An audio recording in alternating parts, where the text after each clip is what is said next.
Ok, aujourd'hui j'analyse le site d'un installateur de portail en Ile-de-France qui s'appelle AEFI. Donc là on voit tout de suite dans le header il est pas mal, on voit que le logo est sympa, la couleur est bien, il y a un dégradé de rouge. Donc ça c'est top. Après sur deux lignes, le menu du header, moi je suis pas fan, je préfère le mettre sur une ligne. Donc pourquoi pas mettre uniquement les pages principales dans le header, ou alors mettre en haut un top navigation. Donc ça peut être une idée également. Ensuite, le bouton appelez-nous, il est trop collé. Il faut l'espacer davantage du bord. Et pourquoi pas l'améliorer, parce que là, le bord noir, ça se fait pas du tout. Ils peuvent mettre un bouton avec un fond blanc ou un fond noir s'ils veulent. Le mieux, c'est fond blanc, je pense, avec écriture noire ou rouge. Sinon, la photo est assez jolie. Je pense qu'ils peuvent directement enlever ceci, parce que c'est pas forcément beau. Et comme ça, après, on voit la végétation en haut. Donc ça peut être une idée. Mais globalement, quand on voit et qu'on tombe sur la héros section du site internet, on voit que c'est globalement pas mal. On a un peu toutes les informations qu'on souhaite. On sait ce qu'ils font concrètement grâce au H1 ici.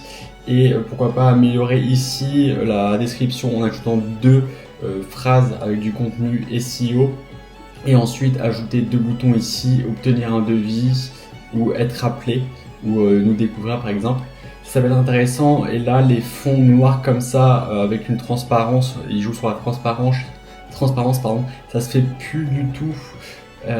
Ça peut se faire, mais là je trouve que c'est mal fait. Ou alors il faut mettre directement un overlay ici avec un fond transparent, la totalité, ça c'est mieux que faire un fond comme ça en encadré avec un fond comme ça. Je trouve que c'est pas top. Donc autant mettre directement l'overlay sur toute l'image de fond qu'on a ici, ce sera beaucoup plus beau visuellement. Sinon globalement c'est une belle héros section, on a toutes les informations, donc c'est top. Et donc quand on descend, on voit des équipes qualifiées dans la pose de portail adapté. Donc ça c'est la section à propos. Ça pourrait être largement amélioré.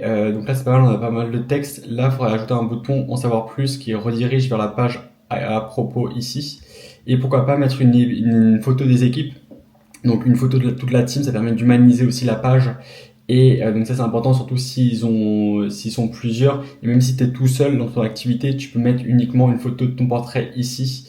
Ça peut être une photo de toi en train de travailler, une photo de toi devant ton local ou autre, mais c'est important d'avoir une photo, je trouve, pour humaniser et à savoir à qui on a affaire, parce que les entreprises d'installation de portail en Ile-de-France, il y en a beaucoup, mais si on voit la photo de la personne, on peut se dire ah oui, derrière ce compte, c'est cette personne-là. C'est pas une entreprise qui fait du lead génération, donc des générations de leads pour d'autres entreprises, c'est vraiment lui qui va fournir le service. Donc ça c'est important aussi dans la partie ici à propos. Ensuite, vous souhaitez limiter l'accès à votre maison avec un portail, vous souhaitez sécuriser votre maison avec l'installation d'un portail. Là, tu proposes automatique portail, barrière, volet roulant, rideau métallique, maintenance, dépannage. Ben, on peut les voir directement ici. On peut les voir ici, tu mets tous tes services en place, hop, tu mets 6 cartes comme ça, hop.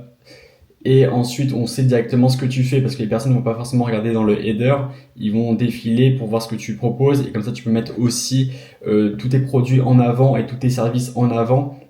Également, là, on voit directement qu'on tombe sur la fin de page. En fait, ta landing page, elle est pas du tout assez structurée. Elle est pas du tout faite pour convertir. En fait, il faut vraiment l'optimiser de A à Z. Penser au client quand il tombe sur le prospect, quand il tombe sur le site internet. Ok, là c'est parfait, le header il est pas mal comme j'avais dit en début, mais derrière là on voit que ça manque beaucoup trop d'éléments de réassurance. Donc là on voit pas dans la héros section le nombre d'avis. Ça c'est important d'ajouter les nombres d'avis dans la héros section pour ajouter donc la preuve d'autorité. Donc mettre tout simplement soit un widget Google Avis, soit un widget Trustpilot ou autre. On peut le créer nous-mêmes, mais l'idée c'est que la personne sache que vous n'êtes pas nouveau dans le domaine. Après, bien entendu, si vous êtes nouveau, mettez pas vos avis pour le moment, mais attendez d'avoir des premiers clients pour mettre vos avis. Mais en l'occurrence, si vous avez des avis, parce que là c'est le cas pour cette entreprise-là, il a 9 avis, autant les mettre directement en avant dans la héros section. Ensuite, donc là, on voit qu'il manque pas mal d'informations. Donc là, il fallait parler de la partie service ici, comme on a vu. Après, la partie réalisation. Forcément, cette personne-là, elle a 9 avis, donc forcément, il a eu des clients, forcément, il a fait des réalisations. Il faut prendre des photos ou des vidéos. Les photos, c'est vraiment la base. Comme on voit ici, il a pris une belle photo. Mais dans ce cas-là, faut mettre les réalisations. Ça permet également de jouer dans le référencement, mais surtout d'accroître en fait la confiance du prospect. Il sait que vous avez fait des portails, que vous avez installé des portails. Il voit les portails directement. Il se dit ah ouais, vous avez fait ça, bah c'est top.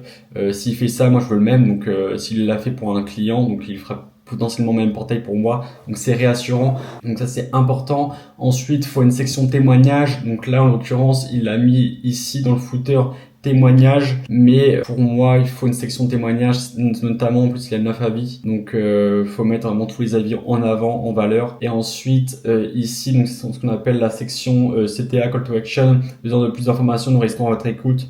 C'est un peu trop bateau comme phrase, faut améliorer. Et surtout l'image là, elle est pas belle. En fait, faut vraiment deux blocs distincts avec le footer, donc c'est le pied de page qui est en dessous.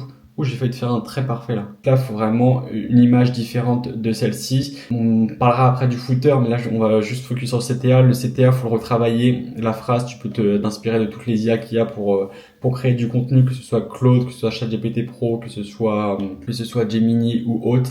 Sachant que Claude pour la rédaction, c'est vraiment top. Et tu peux t'inspirer aussi de la concurrence, des meilleurs sites de tes concurrents. Et je pose un portail pareil, là on avait parlé en début, mais le bouton, faut les revoir. Le bouton, les bordures noires comme ça se fait plus trop, et les carrés comme ça peut se faire, les boutons carrés. Mais là j'aurais fait un bouton plus A avec les bords arrondis. Et je pose un portail, sachant qu'il fait pas que des portails, il fait des portes, il disait des volets roulants. Donc pourquoi mettre le CTA, je pose un portail? Mais non, plutôt nous appeler ou autre. Et je pense qu'il manque un formulaire tout simplement. Donc moi j'aurais mis à gauche du coup une phrase pour dire que vous avez besoin de nos services ou besoin d'en savoir plus. Enfin vraiment falloir restructurer. Après tu mets numéro de téléphone ici avec une icône téléphone. Tu mets icône email ici avec l'adresse email. Tu mets le lieu, ils sont à Aubonne en Ile-de-France, et là tu mets du coup icône lieu et tu mets le lieu, comme ça on sait où est installée l'entreprise, parce que parfois il y a des personnes qui veulent se déplacer, donc pourquoi pas, ça peut être intéressant. Quand ils appuient directement sur le numéro de téléphone, ça appelle. Quand ils appuient sur l'email, ça ouvre l'application email pour rédiger un email. Et ensuite à droite mettre directement un formulaire de contact, parce qu'il y a des personnes qui aiment pas appeler, qui veulent faire plusieurs devis chez les concurrents. Donc ce qui est plus simple, c'est directement remplir un formulaire. Donc il faut que le formulaire de contact soit assez rapide, avec nom, prénom, adresse email, et avec le message. Et pourquoi pas avant deux trois questions de préqualification. Il ne faut pas que ce soit hyper long à remplir, mais l'idée donc c'est de rediriger vers ce formulaire de contact là ou qu'ils appellent. Vraiment des points de contact pour que le prospect puisse t'appeler, parce que là en l'occurrence je pose un portail, si c'est pas assez clair pour moi ça pourrait être amélioré. Et donc voilà, globalement pour ce site internet là, on va juste venir terminer cette analyse par le footer. Le footer, c'est dommage parce que quand on voit le header là, donc il y a un beau dégradé de rouge. Moi j'aurais repris exactement ce beau dégradé de rouge pour faire le footer ici. Comme ça, on dissocie la section CTA du footer. Et paramètres des cookies, ça on sait que c'est un ancien site, parce que ça se fait plus du tout là. Ça se fait plus du tout. Il y a maintenant des applications pour faire les cookies. Mais là, en l'occurrence, celle-ci, elle est un peu datée. Et donc là, AFI, donc là vraiment, il faudra mettre un fond rouge, pardon. Ensuite, donc là, c'est pas mal. Appelez-nous, en fait, faut le mettre en avant. Envoyez-nous un email, faut le mettre en avant. Après, pas besoin de le répéter si tu l'as mis directement dans la section CTA. Mais je pense que ça manque vraiment des services, concrètement, des différentes pages principales du site internet. Il faudrait vraiment reprendre une section, donc lien utile, à propos, contactez-nous, témoignages, réalisation. À droite, les services principaux. Donc, porte automatique, portail, barrière, volet roulant, rideau métallique, maintenance, dépannage, contact. Et ensuite, après, réseaux sociaux. Donc, juste pour te répéter, hop, tu mets là ton logo. Donc là, c'est le footer. Désolé si c'est pas trop parlant, mais à chaque fois moi j'aime bien ces footers là. Après ça dépend aussi de ton activité, mais pour les artisans du bâtiment c'est vraiment top. Tac, donc tu mets 3 ou 4 colonnes dans ton footer. Donc le footer c'est le pied de page. Là tu mets ton logo. Ensuite ici tu mets une description de ton activité. Après ici tu mets du coup les pages principales de ton site internet. Tu peux mettre du coup la section à propos, la section service, réalisation, témoignage, contact. Ensuite ici tu viens avec les détails des services. Donc par exemple qu'est-ce que tu fais? Donc là tu fais porte automatique, donc tu mets nos services, tu mets porte automatique, portail, barrière, volet roulant, rideau métallique, maintenance, dépannage. Et ensuite ici soit tu viens, tu peux te mettre zone d'intervention, c'est bien pour le SEO. Tu peux mettre par exemple où tu interviens en Ile-de-France, donc plein de villes en Ile-de-France. Ça peut être pas mal pour le SEO, ou sinon tu dis contactez-nous avec tout le numéro de téléphone, l'adresse email, et après tu peux mettre en dessous des icônes de tes logos, de tes réseaux sociaux, donc ça peut être Instagram, TikTok, Twitter ou ce que tu veux. Mais en tout cas, je pense qu'on peut retravailler réellement de cette landing page là parce qu'il manque pas mal d'informations pour assurer la personne. Et là, on voit dans le footer qu'il y a un seul avis, alors que c'est faux, il y a 9 avis. En fait, il faut que le widget il soit fait pour que ça se mette à jour automatiquement. On peut pas trop leur en vouloir parce que c'est un site qui a été fait en 2020, donc après c'est normal que le design soit daté parce qu'en 2020 c'était pas la même stratégie de design que actuellement en 2025-2026. C'est pour ça que c'est important aussi de mettre à jour son site internet, que ce soit le design, que ce soit la structure, etc. Donc pour un design en 2020, je pense que c'était bien, mais je pense que ça manquait quand même d'informations. Mais là, en 2026, s'il met toutes ces stratégies en place, il peut réellement avoir un beau site internet qui est beau visuellement, mais qui est aussi là pour convertir. Parce que là, actuellement, je pense que si les personnes viennent sur son site internet, il n'y en a pas beaucoup qui l'appellent. Encore une fois, là, le seul CTA qui est important, qui est intéressant dans son site, c'est ici. Mais il n'est pas assez mis en avant. Il faut mettre vraiment un fond blanc, je pense, pour qu'il ressorte. Et en mettre un ici, comme je te disais, et ici. Et il y a beaucoup d'éléments à retravailler, mais surtout le footer, tous ces éléments-là, il manque le service, réalisation, le CTA à retravailler, le footer à retravailler. Ça fait quand même beaucoup de travail. Donc moi, si j'étais à sa place, je recommencerais pas de zéro son site internet parce que c'est des éléments qui sont assez simples à reprendre. Donc tout dépend comment il l'a fait son site internet. Je n'ai pas regardé sur WhatCMS, mais si c'est sur WordPress ou n'importe quel page builder, en fait, qu'il aille directement sur son page builder. Après là, ça a été fait par une agence, donc à voir s'il a les droits et les accès. Personnellement, les clients, moi, ils ont accès à leur site internet, ils sont propriétaires. Je trouve ça vraiment normal. Donc je pense et j'espère qu'il est propriétaire. Et si c'est le cas, s'il a accès à son CMS, donc pour que ce soit WordPress, Wix, Framer, Webflow ou autre, l'idée c'est qu'il peut changer rapidement avec tous ces éléments-là. L'idée de l'analyse, c'est de voir les améliorations du site internet, c'est pas de le détruire. Encore une fois, son site, il a une bonne structure, il est bien, mais je pense que on pourra améliorer nettement son site avec tous les éléments que j'ai parlé dans la vidéo.